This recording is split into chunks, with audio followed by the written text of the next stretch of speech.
Kia ora and welcome to the Creative Matters podcast, where we have inspiring conversations with New Zealand artists. I'm your host, Mandy Yarkich. These conversations are intimate, uplifting and insightful. The guests on the show have absolutely enriched my life, and I'm sure their stories will have the same effect on you. Thank you so much for joining me to listen to these amazing people speak about what drives them, the way they work, and their personal takes on life.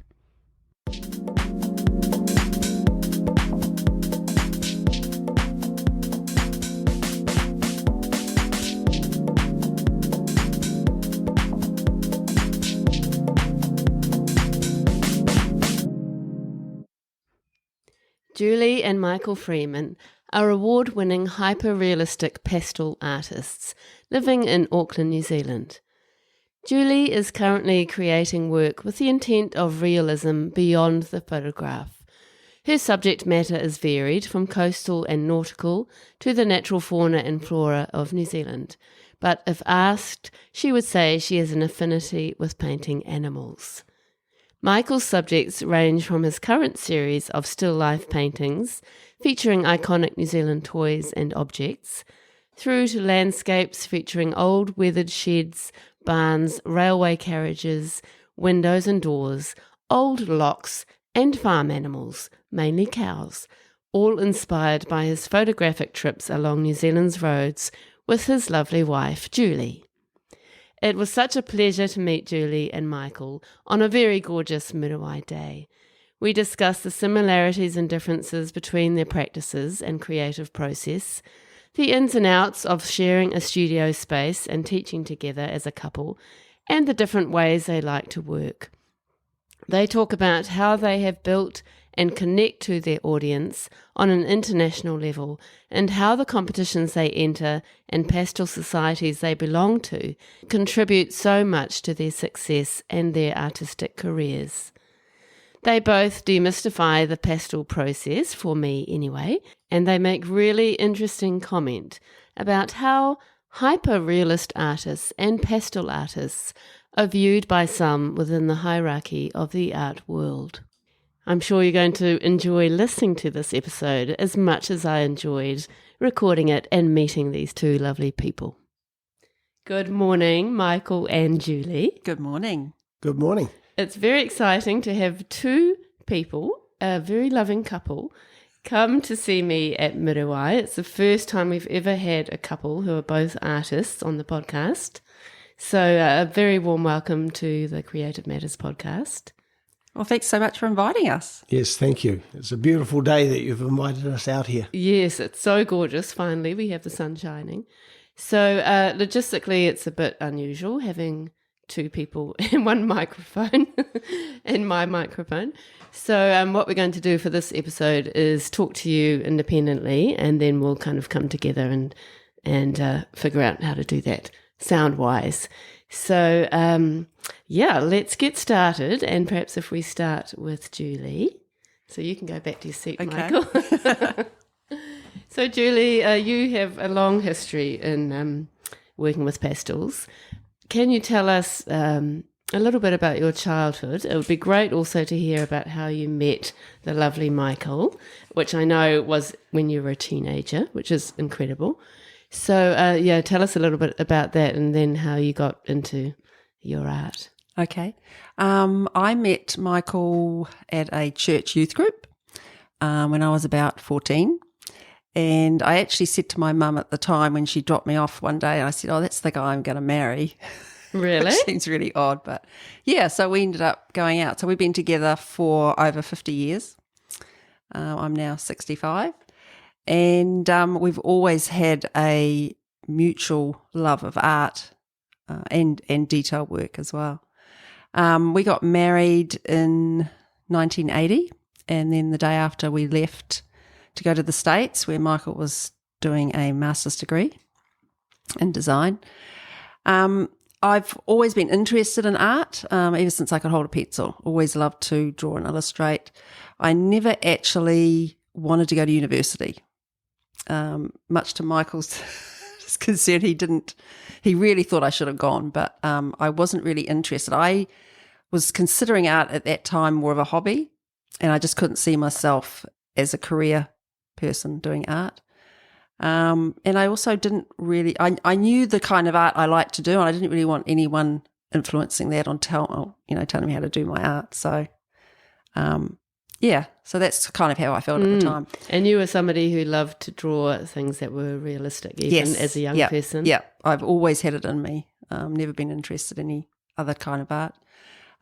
When we were living in Illinois, when Michael was doing his degree, I wasn't allowed to work, so I had quite a bit of time to doodle and do other things for a couple of years, and then we decided to start a family. We moved to Boston, and our daughter was born there. And then we moved to Europe end of 1987, I think it was. And then our son was born in the UK. And then the end of 93, we came back to New Zealand. And we'd always discussed about me being at home for the kids, like until they were older. So I didn't really go back to work or anything until maybe 2004, when the kids were a little bit older. And I worked in an art shop selling art supplies. Oh. And that's where I discovered Pastel and Pastel pencils. Really? Yes. Wow. Yeah. And you haven't looked back? No. Yeah, no. Amazing. Yeah. So at that time when you were raising your children, were you still drawing? Not really, not a lot. I was doing commission work, animal portraits and that when I was overseas, but it was more coloured pencil work or graphite. I did a bit of acrylic painting when I was a teenager, but I used to just give them away as gifts and for family members. But yeah, no, discovering pastel and pastel pencils was just brilliant. And then actually meeting a lot of artists in the art shop was really great, and getting to know people. And I was introduced to the pastel artists of New Zealand by the Auckland rep, Marie Sanders, and entered my first piece of work that I did in pastel and actually won an award. And that was kind of the start of my journey, really. Yeah, and that would have been very affirming. Yes. At that point, were you thinking, actually, I'm going to become a full-time artist, this is what I want to do? Not at that point in time. I was just still learning about pastel. I was invited to exhibit with another good friend and customer, Mel Bishop, who's another brilliant artist, and Joan Taylor, and we did a joint exhibition up in Matakana, and I started to think about subjects that I thought would sell for the local area, and so we looked at those kind of things, and then I just put a lot of work up there, some of it framed, some of it just matted, and most of it sold, and it just went so well, and I was thinking, maybe that's, I might be able to do something with this. And I just continued practicing and entering work in the national exhibition. And then we just started to go to the conventions, and Michael was always there supporting me. So he was still working, but he was secretly wishing he could do his art. And then we were introduced to the International Association of Pastel Societies, which PANZ, Pastel Arts New Zealand, is a part of. Mm-hmm. And we know that they had an exhibition and convention, and you could enter work into those international shows. And I started to enter the show and did really well, and didn't realise that you could actually gain points as well. So within PANZ, you can gain status. So you start off as being just a normal member, and you can become an artist, then a distinguished, and then you're awarded Master Pastelist status. So it's based on your recognition for your work and awards in the association. So I gained my master status 2017. Wow. And then I gained master circle status with the International Association of Pastel Societies in 2018. And that sounds like an incredible association and such a fantastic way to get your work out across the world. Well, it is. And I think with social media like it is and the internet, we just had so much exposure to other artists out there. And we've just made so many friends online, and just been exposed to so much more art. It's been absolutely brilliant. Yeah, I can imagine. And is that sort of the kind of thing that keeps you working towards certain deadlines? Yeah. It's a great motivator. Yeah, we have these goals. We have these lists of goals, and we're just trying to attain those goals. Yeah, definitely a great motivator. Yeah. And then you have exhibitions on your own as well, or as a couple? I've only had one joint one since that exhibition, but mostly the work is entered into international shows at the moment, or the Pan's National Show. I'm represented by 4 galleries, so I do have work in those galleries as well. And what are those galleries? In Auckland, it's the Flagstaff Gallery in Devonport, Black Door Gallery in Parnell, the Artist Room in Dunedin, and Otautau Gallery in the Southland. Wow, that's great to have 4 galleries. Great. Hard to keep up with them all. Yeah, I bet. And it's quite unusual in some ways to have 2 galleries in one city. Yeah. How do you manage that? Not easy. I don't have a huge amount of work at a time in the gallery, so I usually put work in and then wait for it to sell and then put some more work in. They both work slightly differently. Black Door has really specific ideas about the type of work they want in the gallery. So I'm kind of thinking about ideas for that. And then the Flagstaff, they also work internationally as well, as I think most galleries are doing these days, the online presence. Yeah. So, Michael, over to you. We would love to hear your backstory as well, and how you came to making art yourself. And then we will start talking about both of your practices and your process. So where did it all begin for you? Well, I've loved art all my life, but I guess through school I excelled and did really well at art, as did Julie.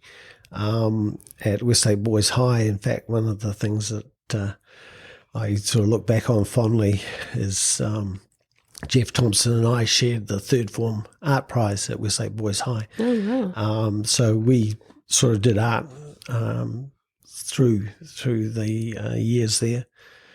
Interestingly, I failed school C art, which was a real lesson for me, because I had a tutor or a teacher at the time who wanted to teach us gouache, and we had a 3-hour exam. And me being studious, I did the 3-hour exam and only got about a third of my painting completed. Oh, really?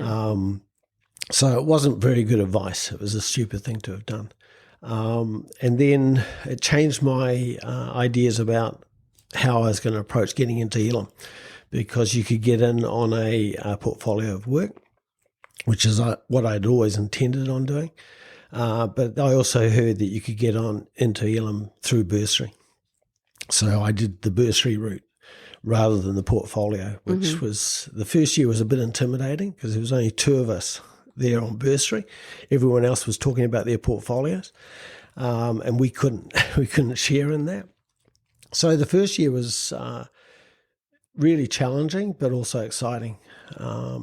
So I went through all the departments in Elam, and initially I really wanted to be a painter. But through the first year and doing a little bit of research, I discovered that painters either teach or starve. And that didn't really seem to be where I wanted to go.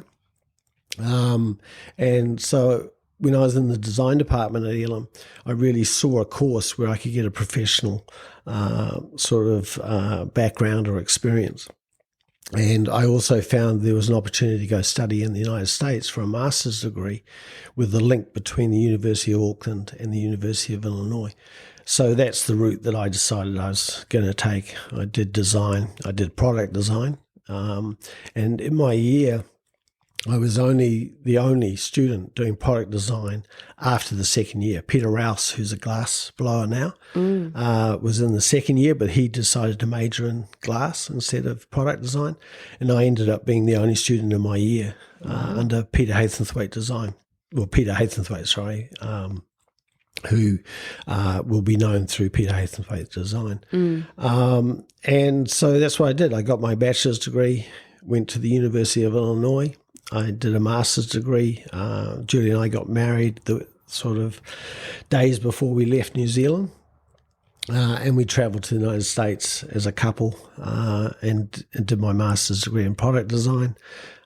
Following that, I got a job in the United States because the 2 years went very, very quickly.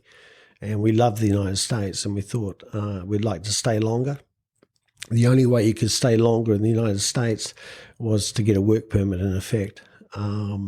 But they had a scheme where if you'd got a degree there or qualification, you could do a year in the US following that. So we took that course. I got a job with a computer manufacturer, a Digital Equipment Corporation, and we moved out to Massachusetts. And then when I took my job there, the first thing they do is they then start processing you for a green card. So it took quite a few years, but eventually we had green cards, and we could have ended up staying in the US. I think after about 6 years at Digital doing product design, the opportunity came to go to Europe. They were opening a European design office. I went to my boss and explained to him that I had a UK passport as well as a New Zealand passport, and I wanted to crack at that job. And so we went across to Europe, and I became the European design manager. Wow. And then you returned to New Zealand at some point?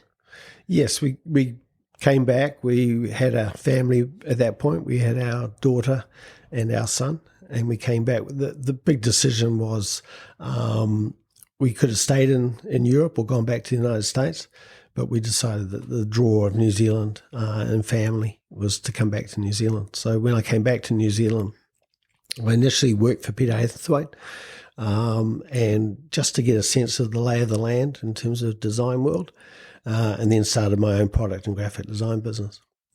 At about 50 years of age, Julie bought me an easel and acrylic paints. So I started painting again. And that started to change the course in terms of how I was thinking. I love design, but design, you're always compromised by other people and by clients. And I was getting to an age where I was less inclined to want to go down that route. And the more I painted, the more I fell in love with the fact that I was totally in control and I could do what I wanted. And so I started producing paintings, but I was only doing about one a year because I only had the weekends. I tend to paint in the mornings, and I paint in the mornings, but I used acrylic paint like watercolor. So I was doing large paintings, and they were taking a long, long time. And were those paintings realistic? Yes. We've both always been realistic, photorealistic.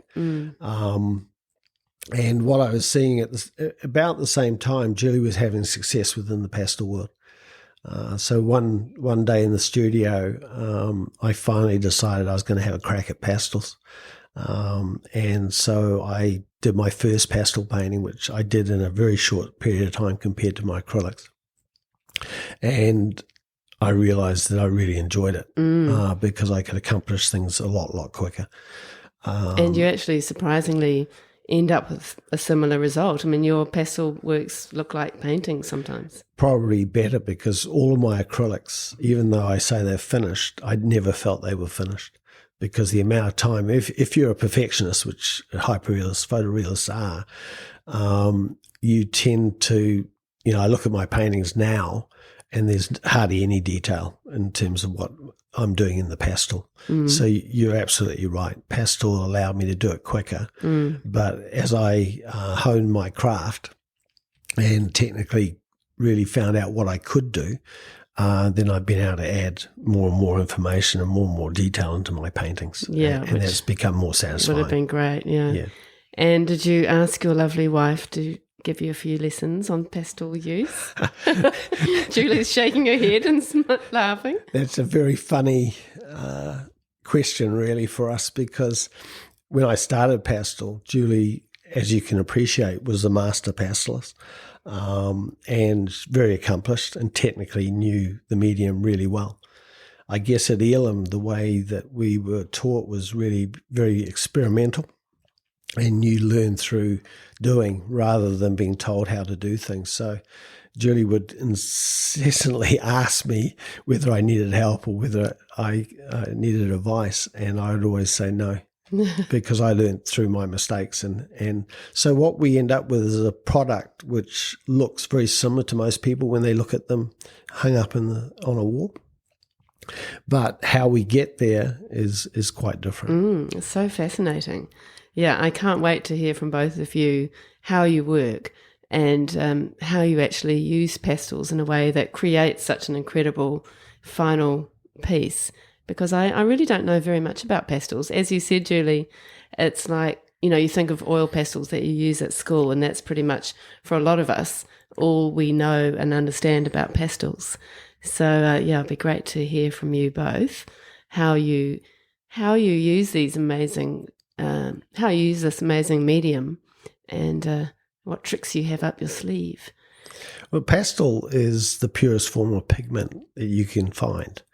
And interestingly, it's the same pigment that you have in oil paint and watercolor, acrylic. And the only difference is the binder. So you can imagine in a liquid, there's a lot of binder. In pastel, there's less.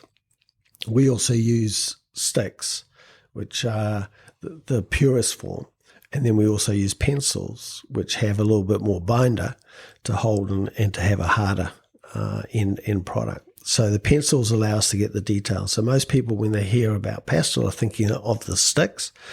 But of course, with the sticks, you could, unless you did things very large, then you can't get a lot of detail. So is that what you would use a stick for filling in colour? For blocking in larger areas. I tend to use more pencils than pastel sticks. Julie probably uses a more even spread between the pastels and the pastel pencils. That's really interesting. So should we go on to you, Julie? I think when most people think about pastel, they do think about what we had at school, and they don't realise what you can do with it. The soft pastel, of course, you can cover a lot quicker, and it's a lot more easily blended. It's much softer because you have more pigment in it. And the pencils, of course, is more for the detail. And I do tend to use both. And I like to use both because one's more vibrant and I like the colour, and then I also like the detail. So, and you can use them together. It's not an easy process, but you can, because obviously one is harder than the other. If you put pencil over the top of soft pastel, you're going to probably end up taking it off. Yeah, I wondered about that. We actually do a lot of blending. I know there are a lot of pastel artists out there who say, oh no, I don't want to blend because you're ruining the whole effect of the pastel colour. But you do need to have at least a certain amount of blending to be able to put the pencil over the top and blend in as well. Yeah. And what do you use for blending? I use my fingers, or now we're using pastel mat, which is a specific surface. It's if you looked at it under microscope, it's more like Velcro. It really holds pastel layers really well. And pastel artists tend to work in layers, usually from dark to light. So it's completely opposite to what you'd use in watercolour. And this particular surface just really grabs the pastel well. And you have to put a few layers down first. And then when you get to about the third and fourth layer, you don't have to use any tools to blend, because the material that you're using, like a pencil, just does it for you. You can just automatically blend and get all your lovely values and colours down. And beautiful. It's brilliant. Yeah. And does it actually have a sort of wetness to it at all, or is it dry as soon as you apply it? No, pastel's dry, but it is water soluble, so you can create like a watercolour underpainting with it, or use isopropyl alcohol, which dries a lot quicker. I haven't really done a lot of that. I just tend to go straight onto the surface. That's fascinating. And are there different brands and sort of different types within the sticks and the pencils? Yes, yep. There's quite a lot of brands, and there's also a bit of a range in terms of soft pastels. Some are softer than others. You can get harder pastels, like Faber-Castell does harder ones, which come in almost like square sticks, but most of them are round. We can get pastels overseas now. So there's so many different brands and so many different ranges of colour. So you don't typically mix like you do with paint off to the side. You actually do your mixing on the surface. Right. So that's why there's just this huge range of colours as well. Yeah. Which would be so amazing. Yeah. So inspiring. Let's just talk about your practices in general. So if we talk about yours, Julie, and then we'll go back to Michael. It's very tricky, this. 2 people, 1 microphone, but we'll get it. So can you describe the kind of things that you like to draw. Do you say draw? Some artists like to call it drawing, some like to call it painting. I guess in terms of, if you cover the whole surface, they consider it more of a painting versus a more linear drawing. It's not filled up the surface. Yeah. I don't mind either. We refer to it as both painting or drawing. So, yeah. So how would you describe your drawing paintings? I have particular subjects that I really love. Animals would be probably my first one. I also tend to like crossing the boundaries of abstract and realism. Sounds kind of weird, but I use all my own reference photos. And sometimes when I'm looking at some of my references, I'm thinking, okay, so that kind of looks a bit abstract, could be taken as an abstract, but I'm actually doing it photorealistically. So it just gives me a bit of both in my work. So I quite like that as well. That's really interesting. Yeah. I love working with water. Even though I'm scared of water, I love painting it. Really? Yeah. And you do amazing. I remember at Kumu Arts, I think you won the award. Oh, yes, Hidden Depths. Yes. Yeah. And that was just like, it just captured everybody because it was so realistic. Just a bit different. And yeah, it was a bit so different. sort of... That was a funny story, actually. Sorry, I didn't mean to cut you off. No, that's all right. I actually, because I loved doing the kelp paintings, and I was kind of known for my kelp pastels then, because it was an unusual subject. And I actually thought, okay, what's a different viewpoint? Perhaps if I went under the water, I could take the images from a different viewpoint. And so we invested in an underwater camera and what do they call them, flippers? Yeah. Everything. Fins. And thought, okay, I could go under. I mean, I hate going under the water, so it was kind of a nervous thing to contemplate. But as soon as I put the camera under the water, I lost my connection with my phone, which is what I was viewing it with, and I didn't realise that. So actually that one was taken just half in and half out of the water, so there's a little bit of both. Really? But no, I haven't ventured under the water yet, unfortunately. Yeah, well, it's an interesting choice for someone who doesn't like the water. Yeah. And the way you captured the light and the reflection and the beautiful colours and the movement was just incredible. And I remember being there in that show, and everyone was quite sort of entranced by it, especially when they discovered that it was used, you'd use pastels to make the work. Yeah. And it almost looked photographic. Yeah, but I know that you don't like it to look or to be described as photographic. I know it's a compliment when people say that, and we often do refer to it as being photorealistic, but what I'm actually trying to do is to create something that's so realistic that it's almost three-dimensional. So I'm working from a two-dimensional photograph and I'm trying to make it three-dimensional. Yeah. But when people say, oh, it looks just like a photo, I just take that as a compliment. Yeah, and I think it's meant that way for sure. Yeah. Yeah. Oh, brilliant. And so you like animals, underwater... Water, waves. I'm doing waves. And I've just started getting into still life. So that's a whole different concept for me, and very different from viewing and choosing images that I've taken through my camera. This way I'm actually thinking more about composition and setting up objects and thinking what looks interesting and playing around with compositions that way. So that's a little bit different. Yeah, well, you've got more sort of say in the arrangement. Yeah. Yeah, that's interesting. And you've brought a beautiful work for me to see, both of you.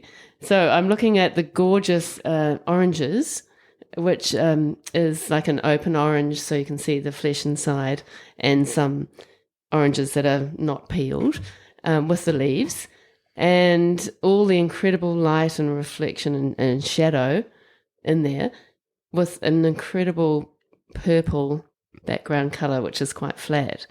Yeah, and it's stunning.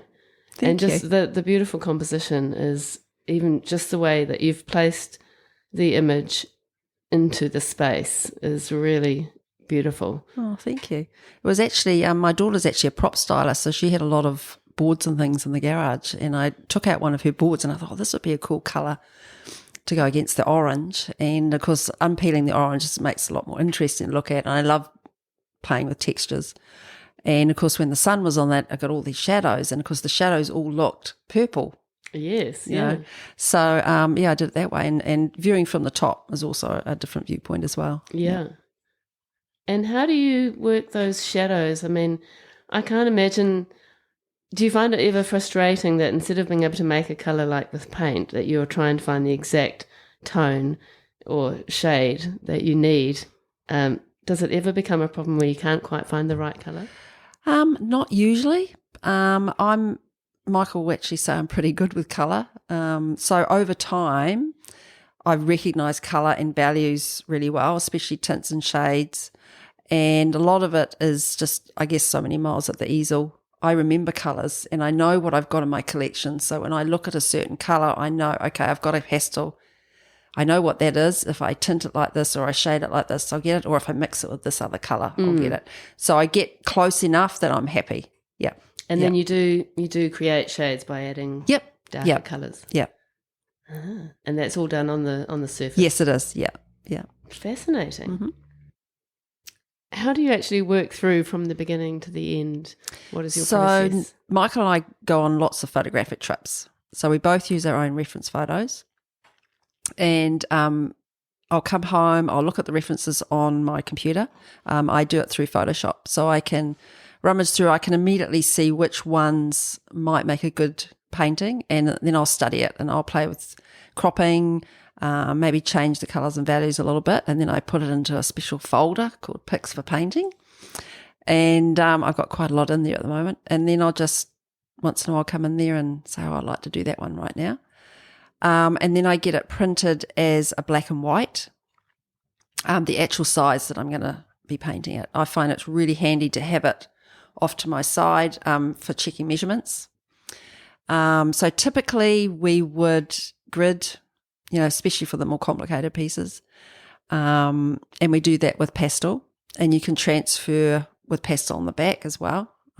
Just a line drawing, and then I'll just go in and fill in some of the values, sort of the darks and lights, because it's much easier to read than just a line drawing, so I can see where I am. And why do you like to have it black and white? The black and white is just to check value. The reference is to check values, but also to check measurements. But the actual drawing, my underdrawing, will be a colour that ties in with the work. Right. Yeah. So typically a pastel pencil I've used. And sort of I go from there, I choose my colours and I choose them all up front. So I have this whole selection, and then I might have a play off to the side if there's some image in there that I'm not familiar with, and I want to have a play, or if I want to check that I can mix those colours together or whatever, I'll just do it on an extra piece of board. Just so that I'm more comfortable when I go in and I'm not sort of starting it and feeling frustrated because it's not working.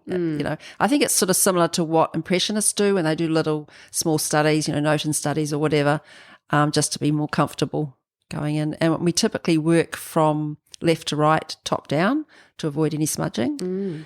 Michael can talk a little bit about what he does. And yeah, I just sort of work methodically, finishing as I go, and then sort of work all the way down. And do you have the whole drawing in quite a lot of detail there? Yeah. Before you start? Oh, it depends. Sometimes, probably not as much as Michael does. That's where we're quite different. I just put basic values in, darks and lights, because they're just markers for me, so I can see where I am. Yeah. Oh, that's interesting. Amazing. Such an incredible process, and it's just so beautiful. Thank you. And do you find that people, a lot of the way people connect to your work is for the fact that it is made of pastel? I guess there is a little bit of that. And then most people connect because it's a familiar subject, or, they just love the colours. Colour's a huge thing. And visually it's beautiful. Yeah. So they're connecting. Yeah. But then I think it's just like another level. They connect anyway because of the beauty of the piece. Yeah. Yeah. And the sort of relatedness. But then it is so fascinating to think of it as made of pastel. And is it something that is quite unusual, do you think, this kind of calibre of pastel work? I think it is generally, because I think in the States, Impressionist work, especially in pastel, is probably more prevalent. Percentage-wise, I think there's probably less people doing detailed work like we do. But as I say, we've always loved realism, so just goes together. And as for realist artists, is pastel quite a challenge to take on, do you think? I think it is. Yeah, and I think probably more patience-wise. Not everyone has the patience to do detail like we do. In fact, I probably have to admit that I'm not as patient as I used to be in terms of detail. But, yeah, I mean, it's just something I've always loved. And you do it so beautifully. And does it take you a long time? It depends how complicated it is and how big it is. The piece that I'm working now at the easels, probably been working on that for a couple of weeks, but maybe 4 hours a day, if that. Yeah. And some pieces are taking over 100 hours, some less, much less than that. So just really depends on how complicated it is. Do you have a goal for the work that you're creating and just work on one piece at a time, or do you have a few on the go? I do work at one piece at a time.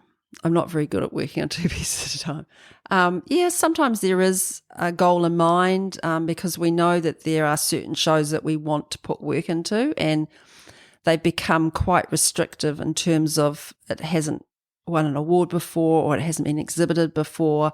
So you have to kind of plan a year ahead sometimes as to, okay, this kind of work, I'm going to have to put it aside and save it for that. Yeah. Amazing.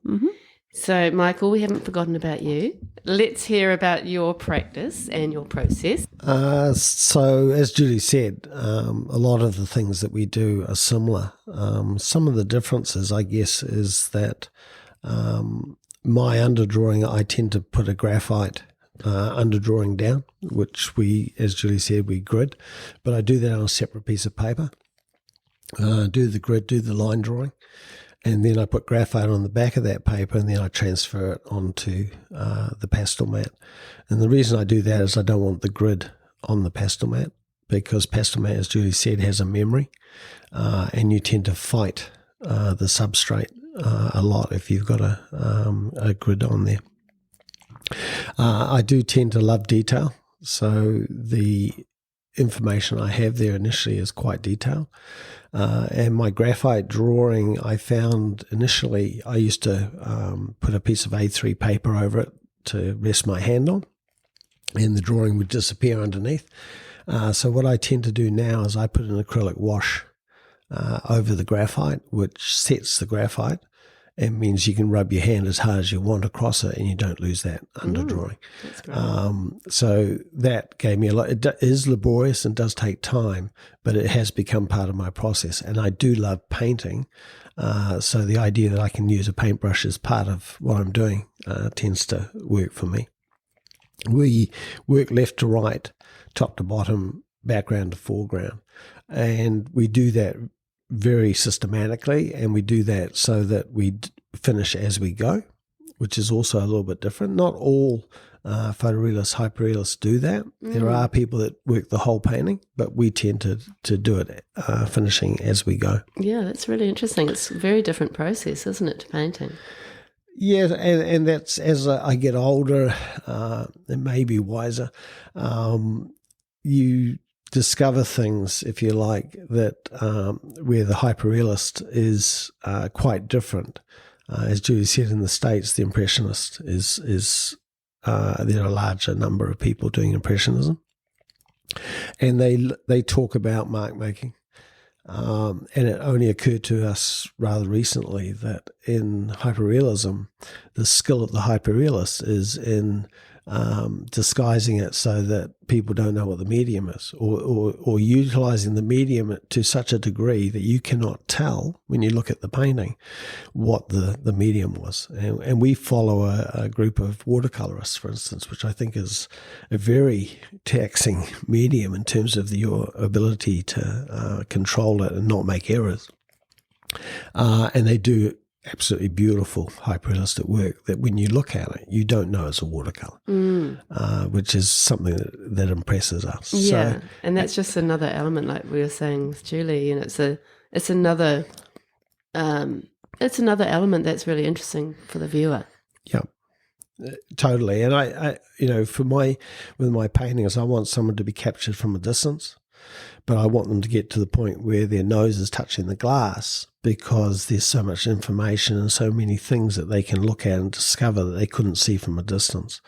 And that's important to me because, so whenever I see a painting of mine on the wall and someone with their nose up against it, it gives me a little bit of joy because I know that person's enjoying the painting from all perspectives. Yeah.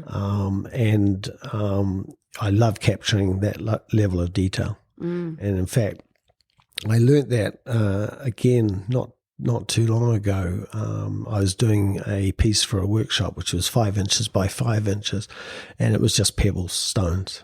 And when I started, I thought, this won't take me very long, because you asked us how long, and I never ever really record how long a painting takes. But I thought this will be a particularly quick piece. But my personality is such that because it was only 5 inches by 5 inches, I had more time to spend on the piece. And so the piece took me 4 times longer than what I thought. But it's one of the pieces that I got the most satisfaction from. And what I learnt there was I had to take that approach into my big paintings. Because for me, it was all about the detail and really capturing all the nuances and the surfaces. And you certainly do. And how would you describe your practice and what you like to paint? I'm a little bit different to Julie in that I've limited the number of subjects that I've done initially. It's not that I don't have a huge number of subjects that I want to do, but I felt it was really important starting off late or older in life that people were able to identify my paintings and identify them as mine. So I limited myself to the Buzzy Bee series, which I started doing and tended to resonate with people. And also I love dilapidated buildings, old sheds. And as we travel around, I've recorded a number. And so that has become part of the subjects that I've handled. And cows. There's a lot of cows in New Zealand. Cows are a lot easier to photograph because they usually come across and say hi, whereas sheep run away. Yeah, true. So I, had some really interesting shots of cows and bulls, especially. And so those 3 subjects.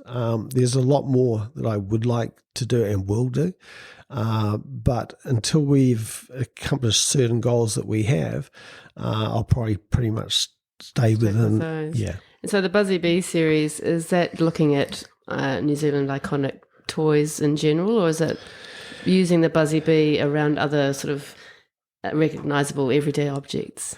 That's an interesting question. I think initially it was very much choice from my childhood and what was iconic. But more and more I've tended to use the Buzzy Bee series to actually make social comments or make comments that I want and not things that people may even recognize. They're just things that are important to me. So one of the more recent paintings I've done I called Lockdown Under, and it was during COVID, and it was only when I heard about the hoarding of toilet paper, and that was rather comical, and so I just felt I wanted to make a statement, and so that I used the rolls of toilet paper along with the Buzzy Bees. More recently, the painting that I brought today is intriguing, I guess, or hopefully intriguing in that it's got the M&M character and the Buzzy Bees. But one night I woke up and I was thinking about hyperrealism and where we sit within the art world. And I came up with the idea of misunderstood and maligned, which was M&M. And that went into the M&M characters and Mickey Mouse. And so I put those characters into the box because it said for me what I wanted to say, which was, hyperrealism is as much a genre as any other genre. And I think the ones that seem to be maligned are abstract and hyperrealism. They get a pretty raw deal. Yeah. And so I just wanted to make a statement to the artwork. That's brilliant. In a quiet way. And do you think your work does have a sort of storytelling element or sort of a message that you're trying to put across often, or is it just now and then? I think that's important to me. So even with the old buildings and sheds, they are usually iconic structures that have lasted a long time, and that people have driven along those roads and they identify with. A lot of the buildings I have done are no longer there. And a recent one I've done is one of a church down in the South Island.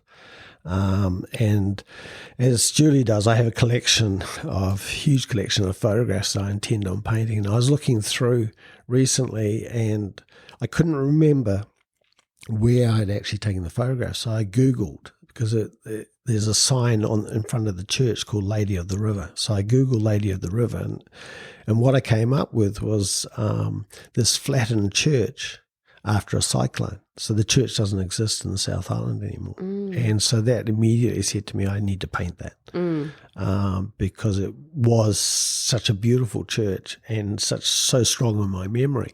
And so a lot of the buildings that I have a backstory, and quite often don't exist anymore. Which is beautiful. And do you like to help the viewer understand the story in some way?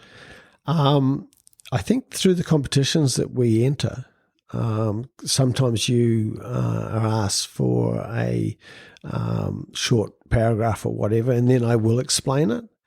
Or if I'm asked about it, I'll explain it. But otherwise, it's not always going to be obvious what the backstory is. But for me, yes, it is important. It's not just a collection of toys, although I don't mind people looking at it as a collection of toys. And people must really relate to it so much, especially New Zealanders. Funnily enough, New Zealanders especially, Australia as well, but even internationally, the thing that I find is really common in terms of the comments and the feedback is everyone's experienced toys. So even in America, they do identify with the toys because they are nostalgic and they remind people of their own childhood and similar toys that they had. So there's a Buzzy Bee or a bee in the US by Fisher Price put it out. In fact, the Buzzy Bee is potentially come from that toy that people identify with. Yeah. It's amazing how toys connect people, right across the world. Yes. Yeah. Yes. Which is cool. So how do you actually use pastels? Is it a similar way to Julie or different? It is similar in terms of our basic process. We always do the background first because we always want the object sitting on top of the background. What we hate to see with our students or people in art we look at is where you can see that people have poorly put the background in later and it sits in front of the objects. But you don't go into the actual shapes of the objects with that background colour, do you? You just come up to the line. Well, it depends on how hard the line is. Pastel is a very forgiving medium. And what I will tend to do, if I'm doing a landscape with a building, the sky is the last thing I do. But what I do is I will go with a 5 sort of centimetre line or a 5mm line, it depends, around the border of the sky that's the background. And then I'll put the foreground in, and then I'll turn the painting upside down, and then I'll do the sky. And the reason I do that is I don't want any particulates coming off my pastel when I'm working on it and embedding themselves in the sky, because it would be problematic. I can imagine that would be quite tricky to manage. Again, that's why we work quite systematically. I tend to, even with my pencils, is I get a lot of pastel dust. So if you're looking at my pastel on the easel, I get a waterfall of pastel and have a vacuum cleaner sitting beside me that I tend to vacuum that away. So yes, if you had work that was finished below, you would be dropping pastel into that work. Wow. Which is a problem. But having said that, if you're careful, the piece that I bought today, it was at the Framers, and they had a younger person working around the area, and they dragged a sleeve right through the middle of that pastel, and there was a line going right through that pastel. No.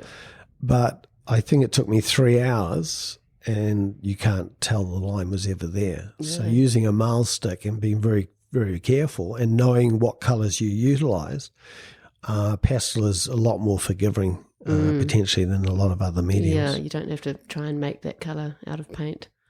No. Yeah. No. But that's so it is actually quite sensitive. Is there a sealer that you put on? We don't. You can use fixative. We always just frame our finished paintings behind glass. So you do rely on people being very careful with your work. Yes, it is important because it is delicate as a raw product or a finished product. But like watercolors or graphite, I guess.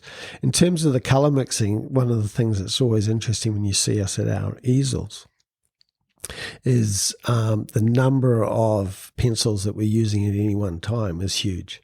So when we're working on a piece, for us to end up with a fist of 15 to 20 pencils in our hand happens all the time. Wow. So the amount of blending and mixing of colour that you're doing is substantial. So interesting. So can we go back to you, Julie? I don't think I've actually ever met a couple who are both artists and doing similar, well, using the same medium, I guess. So I'm very fascinated to know how you run your day and how you both work in the same studio space, and how it goes for you as a couple. I tend to like to work when I've done housework. Like when I've got other things on my mind, I'd much rather know that they've been done and I can come and concentrate at the easel. Michael tends to just get up and come straight in because he's usually not doing anything around the house. And he likes to work a few hours, and he's a coffee nut, so he likes to go out and have coffee.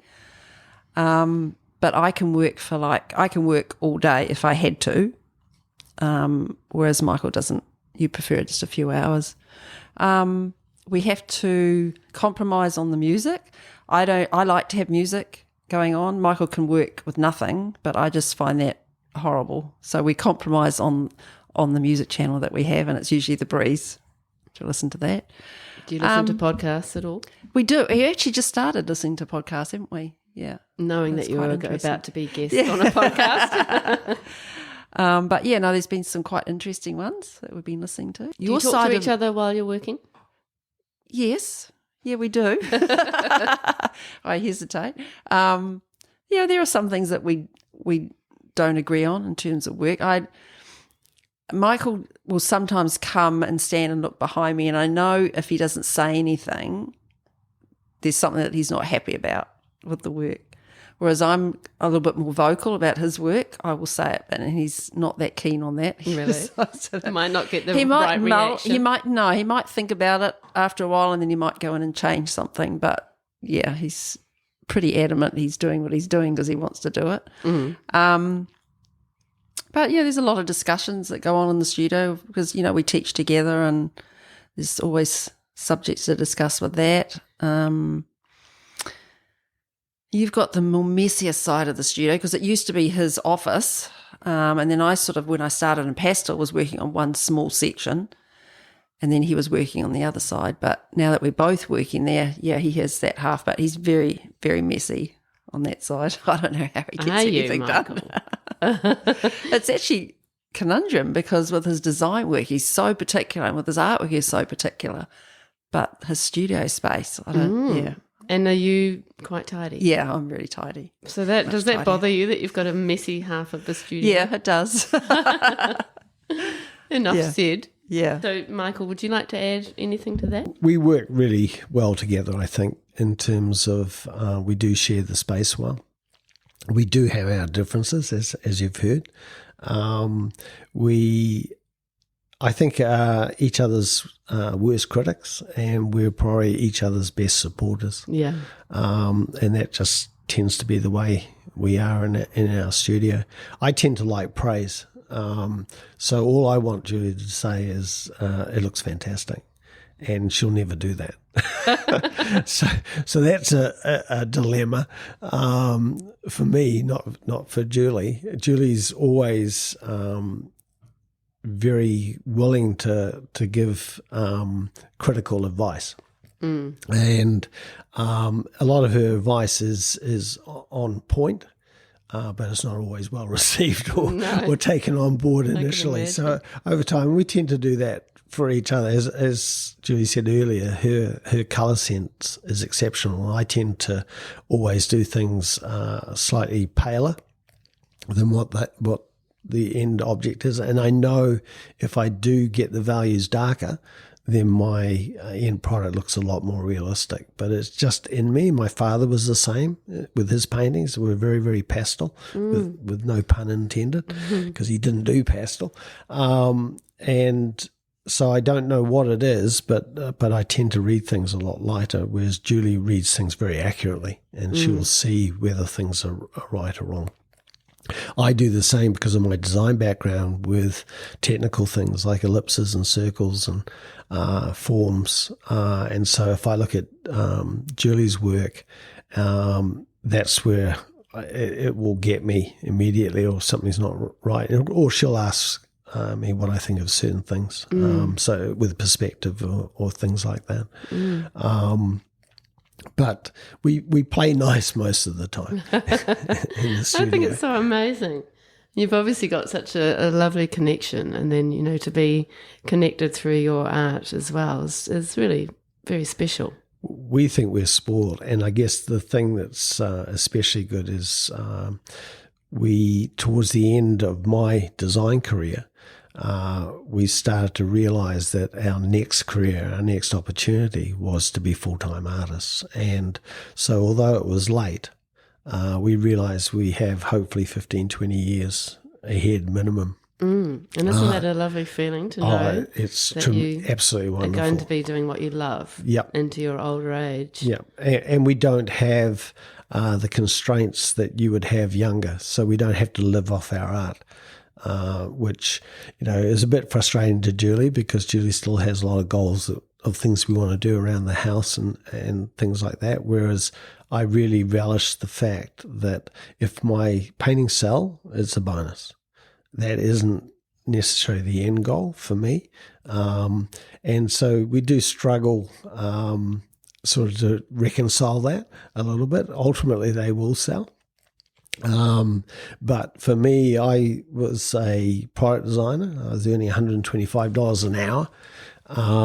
When you start to work out what your paintings are worth to you, it's very hard to give them away or sell them. So at some point, some of the paintings that have actually done really well overseas in competitions will be for sale, but hopefully at a price that is a little bit more realistic. Yeah, exactly. Yeah, it's such an interesting one, isn't it? And, how amazing for you both that you are working together. You're working from home, you're not commuting, and you are, living your best life doing what you love. Yeah, 100%. It's very special. And the teaching is a vehicle for us to travel. So with the online space and Instagram, Facebook, with the presence that we've created overseas, with the status that we've gained overseas, the opportunity to go internationally and do workshops is huge. And yet it's part of our business. So we can travel, we can see the world. Meet amazing. People, yeah. And is that all through the associations that you're connected to? Totally. Yeah. So that's such an incredible forum, isn't it? It has launched us, and we're probably known within the pastel world a lot more overseas than we are here in New Zealand. And I think ultimately, and we have slightly different goals, but the pastel world is one part of the art world.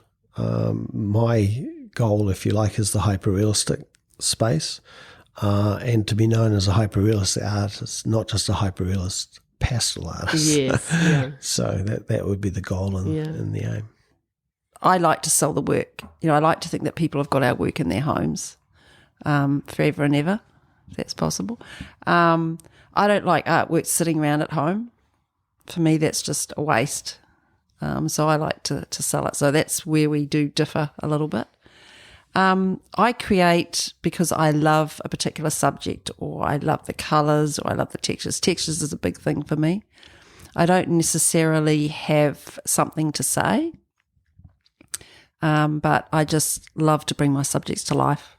That's what inspires me and gets me going. And just thinking about the way that you love to travel around New Zealand and take photographs and that sort of thing, that informs much of your practice. That is a really lovely sort of extra element to what you do. How do you fit that into your weeks? We used to do actually quite a lot of it, but since we've been both retired, it's not slow at all. We're actually quite busy. So we haven't really had any dedicated trips to do photography, but we always have our cameras with us. Yeah. So whenever we're out and about, let's say we brought them out here today, we're going to go and photograph waves after this. When we travel to teach workshops, we've always got our cameras, so we're always going to different areas. We're teaching in California next June. We hope to get to the Pastel convention in Albuquerque again. But that's sort of our goal, is to teach more overseas. We've got one workshop this weekend in Tauranga. That's our last one for the year. So we've had about 6. And I teach privately at the studio in Auckland. Michael prefers not to go that route. He just wants to do his own artwork, but we just teach together on the workshop. In fact, a lot of our students say, you work so well together when you teach. It's not easy to share the load, but I think we just complement each other in terms of teaching. That's so great. Yeah, and I always do all the demos. Michael he doesn't want to compromise the way he works because he's very slow, whereas I can speed up a little bit, but not too much. So we get them into the demos, we can give them enough information, and then they go off and do the work themselves. Right. Yeah. So most of it has the same kind of format where you're showing how to use the material, the medium. Yep. And we have a lot of paperwork that we hand out as well, so a little bit of research behind the subject. It's about our process as well, and then we just go. So they get a lot of one-on-one time, with both of us there. Yeah. So we're constantly doing a loop and helping our students. I don't think we've had anyone that's ever complained at any of our workshops. They're always so positive. And we have kind of this little groupie thing going on where they like to follow us and go to all the different workshops, which is fabulous. Yeah. And then they choose what they make. Sometimes they choose the subject and other times we do, but normally we don't actually advertise a workshop that we're doing ourselves. We get invited to go to art groups, and they usually have some subject that they're quite keen on. Isn't it great that you've got to that point where you're not having to sort of chase around and figure out what you're doing with your workshops? They do all the work. And you just come and do the teaching. I just come up with the subject, and I do, because I have to prep. There's a lot of prep beforehand. I do the demos first so that I know what colours I'm using, and then I have to send them a materials list. And I'm always conscious of the fact that, we might have new students there who haven't done pastel, don't want to have a lot of outlay with materials costs, so I'm trying to keep it at quite a minimum. But colours are a really important thing for my work, so I like to get across that it is important, but for workshops I'm not that fussed, if you don't have the exact colours. That's okay. That's so great to have that, as part of what you do. And have you been to many different countries doing that kind of thing? In the States, yeah. We have the States and Australia. States and Australia. But we do plan to get to Europe. We've been invited to go and teach in Italy. Wow. So that will be at some point. How amazing. Yeah. That's so That'd be good. Awesome. And they pay for your flights to get there? Wow. Pay for accommodation, everything. That is actually perfect. I'm like, how can I make this happen for me? Oh, my God. Yeah, no, it's great. Wow. We just being involved with pastel and the pastel world has just opened up so many opportunities for us. And do you think there's an equivalent for painters? I think there is. There's a few groups in Australia. One of them is Artable, one's Biennate, that they have a lot of artists that they basically have come to them, and they might do 2 weeks of teaching, and you go and stay in this fabulous place and fabulous location. It's all catered, the accommodation's there for everybody, and you get paid. Yeah, it's amazing. And they do them in different countries now. Yeah, that's so good. And well done. And do you, just Julie, if I ask you first, do you do many commissions? Yes, I do. Yeah. Probably not as much. I don't advertise that I do them. I used to do a lot. I don't advertise it, but if somebody contacts me and asks me, yeah, I'll do it, as long as it's a really good reference. Yeah. And do they come up with a photo or? They can do. If they live in Auckland, and if it's an animal, I prefer to probably photograph it myself. But if they have got a really good image, we can work together with that. And it's mostly animals, your commissions? Yes. Yeah, mostly animals. I've done a few landscapes. You did the caravan boat. Oh, yes, I did. A lot of boats. Yeah. But mostly animals, probably my first love, really. Beautiful. And over to you, Michael. I don't do commissions at all. You don't at all. I thought you might say that. No. Having worked as a product designer, whereas I said earlier, my final designs and stuff were always a compromise, which is part of the process. For me, my paintings, I don't want to do the compromise. No, I am very, I guess, quite spoiled. Yeah. But I can understand that when you spent so many years with that sort of final product in mind, you know, and following a brief. Yeah. And I enjoyed my design career, but the thing I really value about my art career is the fact that it's about me and expressing myself, and really being passionate and enjoying that whole activity. If you're doing a commission, obviously you're thinking about that work for someone else, and you're also concerned about how they might respond to that work. And so for me, those aren't things I want to talk about or think about with my art practice. I really want to be concentrating on the things that I really love and am passionate about and interested in, and allow my artwork to express that. Yeah.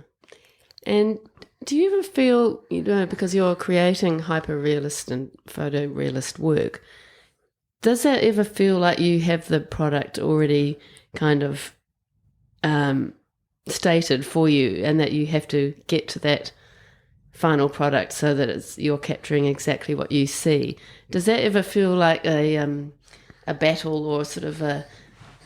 I always wonder if people who make realistic works, if it sort of stifles their creativity because they are not sort of open and loose, that they are trying to get an actual exact final product. I don't think it stifles your creativity. I can imagine how other people might perceive that. The hyperrealist is by nature a perfectionist. So none of my work do I ever feel has achieved what I would like to achieve.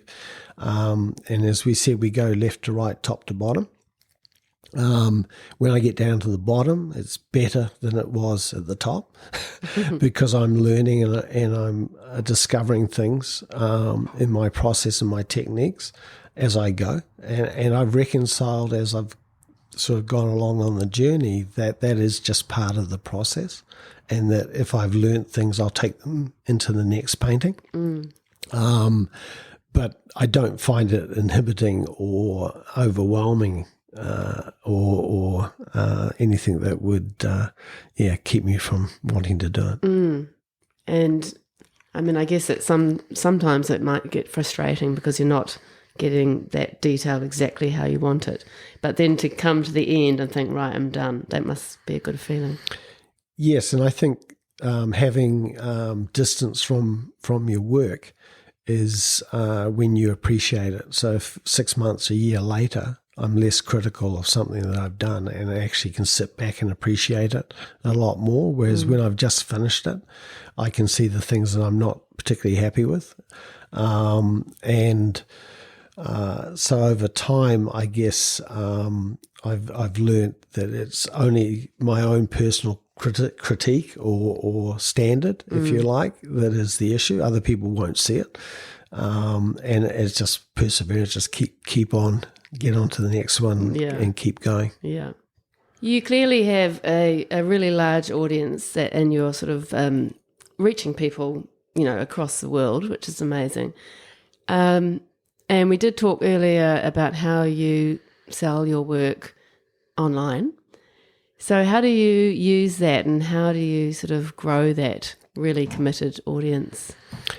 What we found early on when we started dabbling with Facebook and with Instagram is that what's unique about the online world is the ability to take an artist and to find your level in terms of what your peers are. And you do that by, when you put your work out there, you find out who's commenting on it.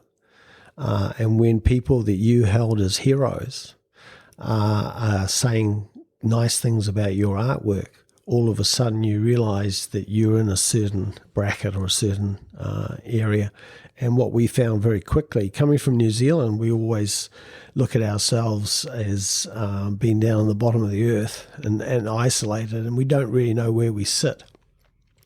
What we found with the online world very quickly is where we fit, and that we were better than what we thought we were. And then we found there was this whole world, especially in the States, of pastel societies and online competitions that you could enter. And when we got brave enough, we entered, and we've done exceptionally well. So as Julie said early on, with IAPS, we found out that if you entered and did well in competitions, you gained points. If you gained points, you became potentially Master Circle, they call it in the States. And both of us are now Master Circle artists within IAPS. And the next step up from that is Eminent Pastelist. And I'm now 1 point away from Eminent, and Julie's 3 points away. That's so great. So and that gives you some sort of kudos. It's huge. Within the pastel world, it's huge. And pastel is one sphere that we've done very, very well in. But we also have ambition to break out of the pastel world into the wider art genre. For me personally, within hyperrealism, there's a competition in the United States called ARC, which is Art Renewal Center, which is the very best hyperrealist work in the world. The standard is just exceptional. And when we looked at it initially, we just were blown away and felt any of the paintings we saw, and there was a vast number of paintings, could have won that competition. And we sort of dreamed about one day maybe entering and maybe getting artwork in there, and have achieved that.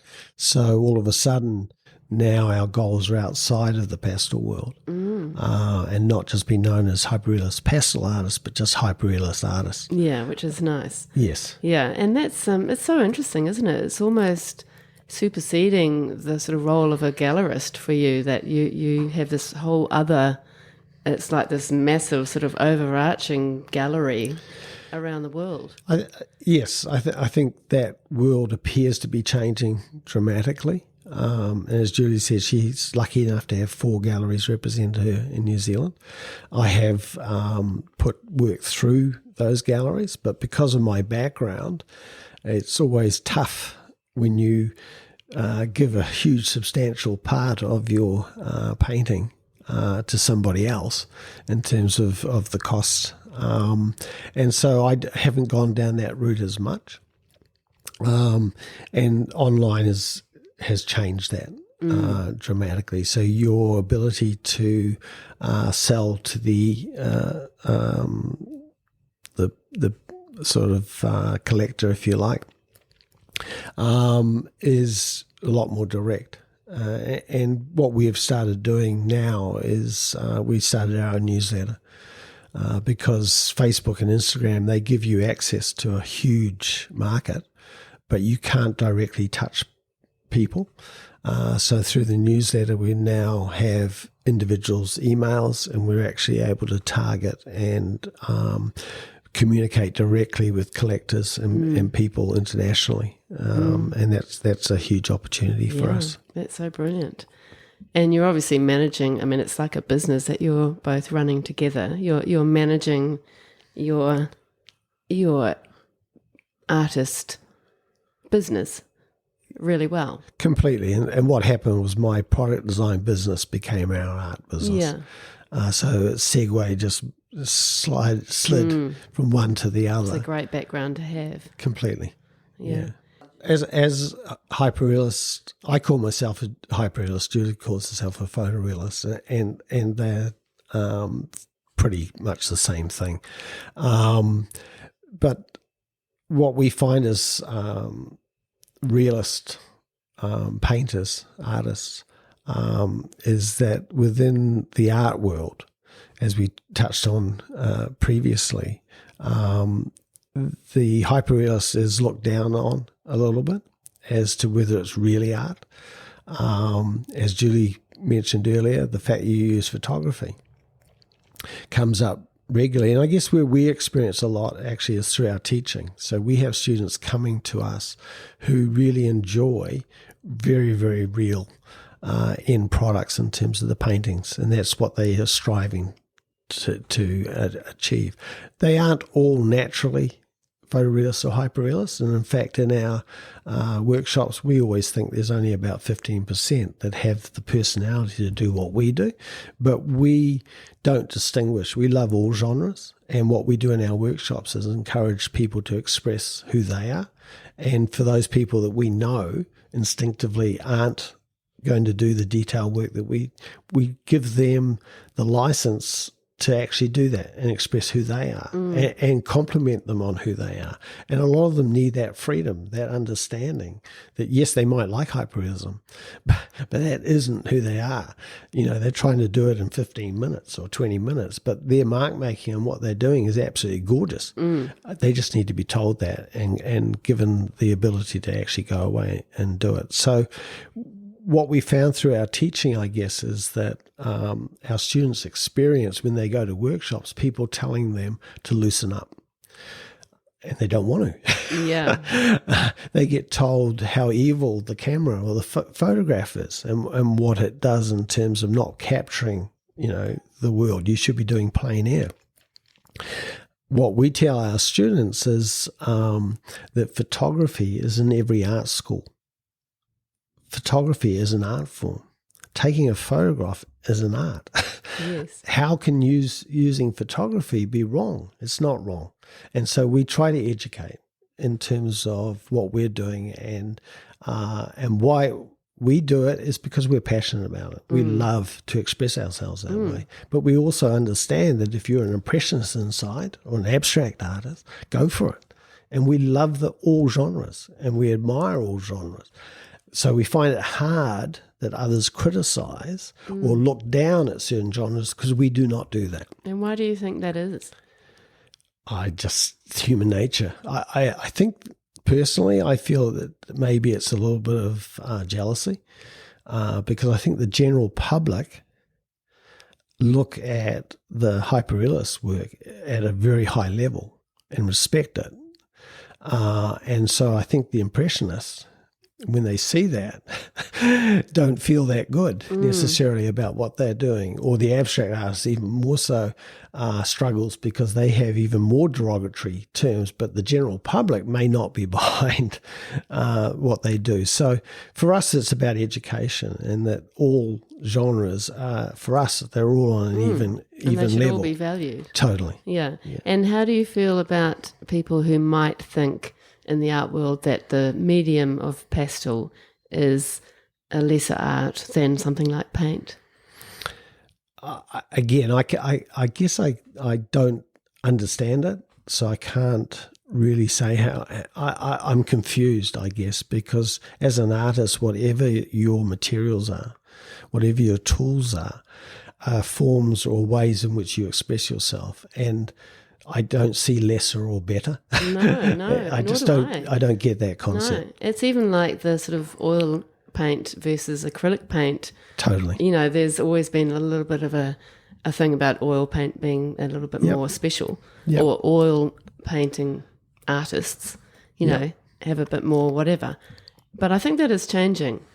What we say to our students again, and what we talk about in the pastel world, is if you think about potentially, pastel is the oldest medium.